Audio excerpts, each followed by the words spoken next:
శ్రేణులు భారీ ఎత్తున సిద్ధమవుతున్నారని కరీంనగర్ జిల్లా చొప్పదండి నియోజకవర్గ బీఆర్ఎస్ మాజీ ఎమ్మెల్యే రవిశంకర్ తెలిపారు. భువనగిరి జిల్లా వలిగొండలో ఏర్పాటు చేసిన మీడియా సమావేశంలో ఆయన పాల్గొన్నారు.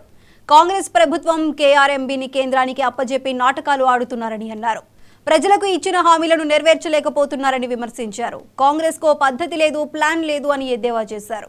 ఏమన్నా అంటే కేసీఆర్ పై కాళేశ్వరంపై పడుతున్నారని మండిపడ్డారు రవిశంకర్.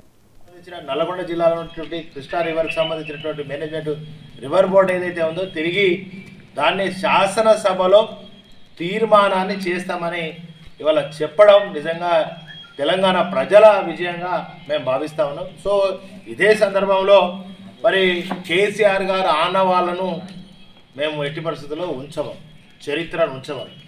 ఇలా కేసీఆర్ గారు కట్టిన సొంత ఇల్లా, సెక్రటరేట్, ప్రజాభవనం ఆయన సొంత ఇల్లా, లేకపోతే తెలంగాణ తల్లి రూపురేఖలు మారుస్తూ అంటాడు. ఇలా తెలంగాణ తల్లి రూపురేఖలు మార్చడానికి ఇప్పుడు భారత మాత ఉంది.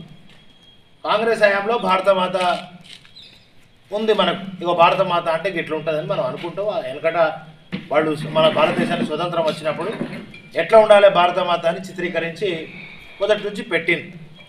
ఇవాళ తెలుగు తల్లి ఉంటుంది. తెలుగు తల్లి తెలుగు రాష్ట్రాలు ఏర్పడేటప్పుడు తెలుగు తల్లి ఎట్లా ఉండాలని అప్పుడు ఉన్నటువంటి పెద్దలందరూ ఆలోచన చేసి చేస్తారు. ఇవాళ తెలంగాణ తల్లి కూడా ఎట్లుండాలనేది ఆనాడు ఉన్నటువంటి ఉద్యమకారులు కానీ ఆనాడు ఉన్నటువంటి ప్రతి ఒక్కరు కూడా ఆలోచన చేసి తెలంగాణ తల్లిని పెట్టి, తెలంగాణ తల్లికి ఎక్కడైనా కిరీటం ఉంటుందా అంటే భారత మాత కిరీటం ఉంటుందా, లేకపోతే తెలుగు తల్లికి కిరీటం ఉంటుందా? ఇవేం ప్రశ్నలు అండి, పిచ్చి ప్రశ్నలు, నాకు అర్థం కాదు. తెలంగాణ తల్లి అనేటువంటిది నువ్వు తెలంగాణ ఉద్యమం చేసినోనివా? ఆనాడు తెలంగాణ వ్యతిరేకంగా చంద్రబాబు నాయుడుతో తొత్తుగా ఉండి వ్యవహారం చేసినటువంటి ఈయన గెలిచిన నాడు ఇలా గాంధీ భవన్లో